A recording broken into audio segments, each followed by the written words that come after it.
बहुत ही बड़े सवाल के साथ आज आपके सामने हूं। फिलहाल मैं इजराइल में हूं, लेकिन भारत की खबरों पर नजर बनाए हुए हूं और उन खबरों में सबसे बड़ी खबर जो मुझे इस समय चिंता दे रही है वो ये है कि क्या भारत और पाकिस्तान के बीच फिर से युद्ध शुरू होने वाला है।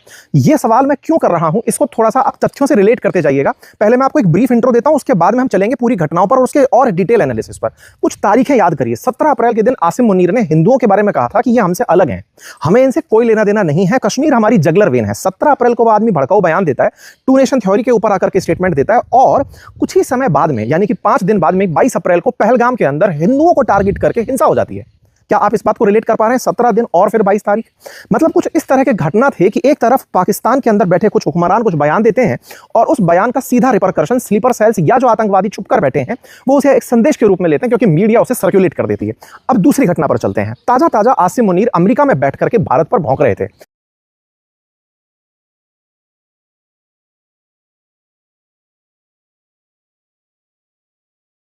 और भौंकते समय वो भारत की आर्थिक स्थिति को तोड़ने के बारे में बयान दे रहे थे। अंबानी को टारगेट करते हुए कुछ उन्होंने इस तरह के अनर्गल बयान दिए जिससे हमको एक हिंट निकल करके आया कि ये भारत को कुछ आर्थिक क्षति पहुंचाने के बारे में सोच रहे हैं।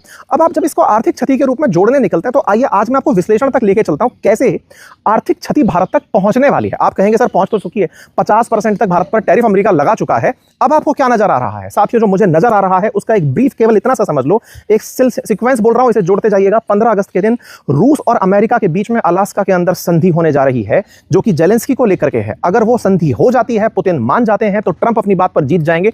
बात ये जिसमें वो कह रहे थे कि मैंने सीज फायर करवा दिया है, और वो कौन सी सीज फायर की बात हो रही है? सीज फायर हो रहा है रशिया और यूक्रेन का। और अगर सीज फायर होता है तो उसके कारण में तलाश आ जाएगा कि मैंने भारत को धमकाया था कि अगर तुम तेल लोगे तो मैं तुम्हारे यहां पर 25% तक टैरिफ लगा दूंगा। परिणाम क्या निकला?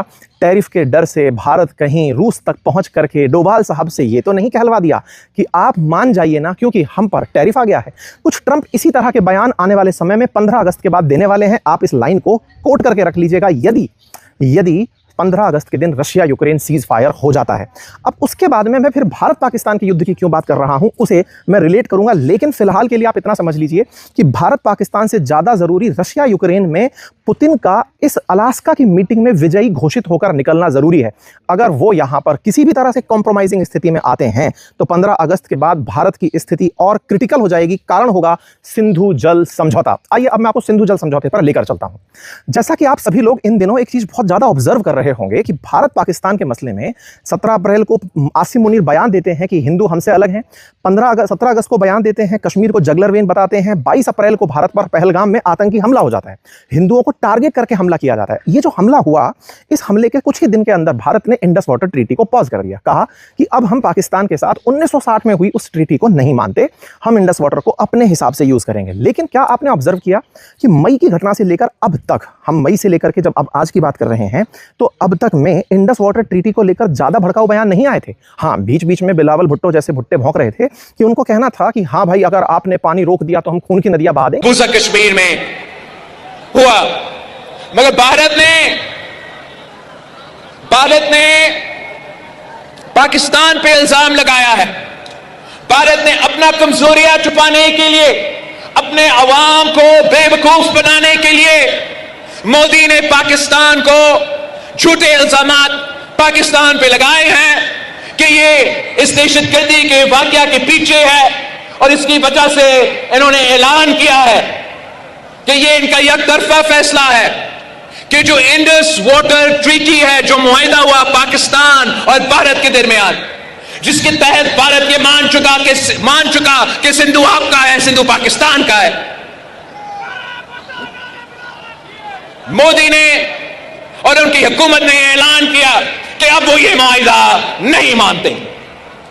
और मैं सखर में इसी सिंधु दरिया के साथ खड़े होके भारत को कहना चाहूंगा कि सिंधु हमारा है और सिंधु हमारा रहेगा।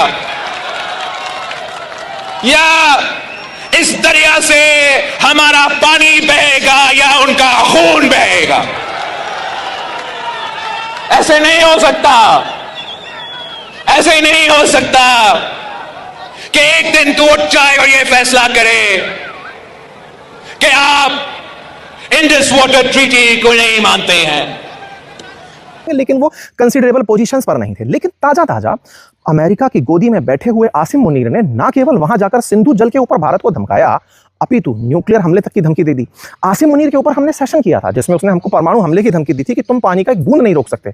अब ताजा एक घटना और जुड़ती है और शहबाज शरीफ बाहर निकल कर आते हैं और वो कहने लगते हैं कि भारत हमारे यहां का पानी नहीं रोक सकता, एक बूंद भी पानी। आज दुश्मन को कि अगर तुम हमारा पानी बंद करने की धमकी देते हो तो ये बात जहन में रखना कि पाकिस्तान की एक बूंद भी तुम पाकिस्तान से छीन नहीं सकते। उस खुदाए बुजुर्गो बरतर की कसम है कि अगर तुमने ये हरकत की तो दोबारा तुम्हें वो सबक सिखाएंगे कि तुम्हारा तुम कानों को हाथ लगाओगे, पाकिस्तान का तुम कभी भी। ऐसा इन्हें क्या मिल गया है जिसके चलते ये इतने ज्यादा उकस रहे हैं? इन कुत्तों के पास ऐसी कौन सी हड्डी आ गई है जिसे चबा चबा के इनके मसूड़ों से निकलता खून इन्हें स्वाद दे रहा है? अब मैं आपको लेकर चलता हूं उस पॉइंट के साथ। अब देखिए पॉइंट कुछ इस तरह से है। आसिम मुनीर को यह समझ में आ रहा है कि ट्रंप के दिमाग में भारत के खिलाफ सनक चढ़ गई है।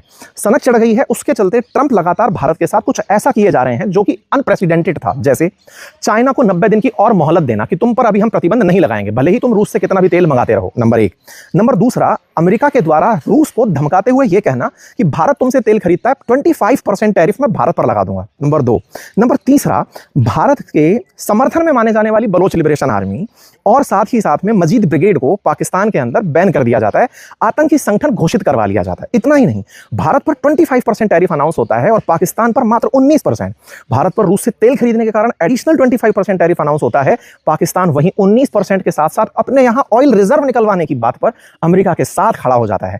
मतलब इतना तो साफ है कि भारत को नीचा दिखाने के लिए अमेरिका पाकिस्तान को ऊंचा उठाने का प्रयास कर रहा है। अब इसमें एक फैक्ट और जोड़िएगा, हाल ही में आसिम मुनीर ने सेंटकॉम का जो गुरिल्ला था जिसकी अभी रिटायरमेंट हुई है उसमें पहुंच करके उस सीजन फंक्शन को अटेंड किया। ना केवल गुरिल्ला के फंक्शन को अटेंड किया बल्कि वहां से आगे की यात्रा क्या होती है कि वो पाकिस्तान के लोग जो अमेरिका में रह रहे हैं उन्हें कहता है कि भारत के अंदर तमाम परेशानियां हैं। ये सब एक तरह का नैरेटिव वॉर नहीं, एक कॉन्स्पिरेसी है जो कि अमेरिका के नेतृत्व में की जा रही है, भारत के खिलाफ प्रयास किए जा रहे हैं। अब आप पूछेंगे इससे सिंधु जल समझौते का क्या लेना देना है, तो चलिए अब टू द पॉइंट पहुंचते हैं। अगर 15 अगस्त को रशिया यूक्रेन के बीच में समझौता होता है तो इसका तात्कालिक कारण माना जाएगा कि ट्रंप के डर से भारत ने जाकर रूस से कहा, उस समय पर वहां पर विटकॉफ आया हुआ था, विटकॉफ को डोभाल साहब के माध्यम से संदेश पहुंचा कि भारत चाहता है कि भाई साहब इसे रोक दो, 25% टैरिफ एक्स्ट्रा हम पर भारी हो रहा है, और रूस तैयार हो जाता है। पुतिन की अगले दिन प्रधानमंत्री मोदी से बातचीत होती है, शी जिनपिंग से बात होती है, लुकाशेंको से बातचीत होती है और सबको यह कहा जाता है कि हां हम लोग यूक्रेन के मामले पर कहीं कुछ पहुंच रहे हैं।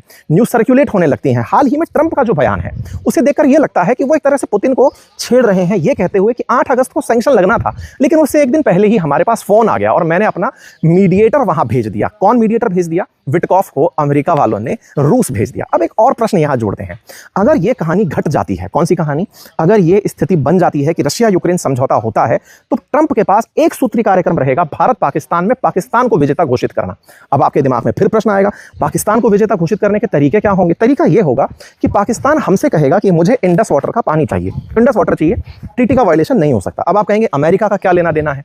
अब अमेरिका के लेने देने को समझिए। देखिए क्या है ना कि अमेरिका ने ही 1960 में वर्ल्ड बैंक के माध्यम से, टेक्निकली हम बोलते हैं कि वर्ल्ड बैंक ने अमेरिका और भारत और पाकिस्तान के बीच में इंडस वाटर ट्रीटी कराई थी, लेकिन वास्तविकता में आपको जानकारी हो कि वर्ल्ड बैंक में 15% स्टेक होल्डर अमेरिका है। 28 बिलियन के प्रोजेक्ट्स इंडिया में वर्ल्ड बैंक द्वारा ऑपरेटेड हैं। अब होगा ये कि इंडस वाटर ट्रीटी को जैसे ही आप वायलेट करने की बात करते हो आपको धमकाया जाएगा कि आपके वर्ल्ड बैंक के प्रोजेक्ट रोक दिए जाएंगे, यानी सीधा सीधा 28 बिलियन डॉलर का प्रोजेक्ट आपका रोक दिया जाएगा। ये सेकंड धमकी होगी। तीसरा, आपने चूंकि वर्ल्ड बैंक की मध्यस्थता को खारिज किया है इसीलिए आपको पानी तो देना ही होगा अगर वर्ल्ड बैंक से मदद आपको चाहिए, क्योंकि फिर से मैं बता दूं कि वर्ल्ड बैंक का मुखिया एक अमेरिकी होता है, अमेरिकी शेयर्स वहां बहुत ज्यादा मैटर करते हैं।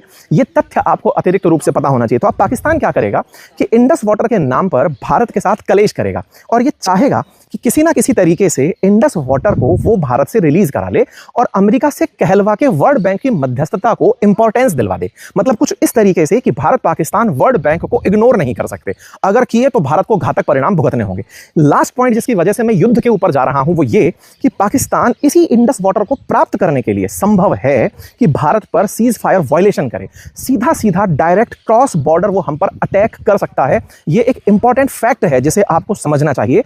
हो सकता है है कि आसिम मुनीर जो कह रहे हैं कि भारत के डैम्स को निशाना बनाया जा सकता है, तो हो सकता है कि भारत के इंडस रिवर पर बने हुए डैम्स पर पाकिस्तान का हमला हो। हालांकि बहेगा पाकिस्तान ही, नुकसान लेकिन हमारा भी बड़ा होगा, बाढ़ बहुत से क्षेत्रों में हमारे भी आ जाएगी।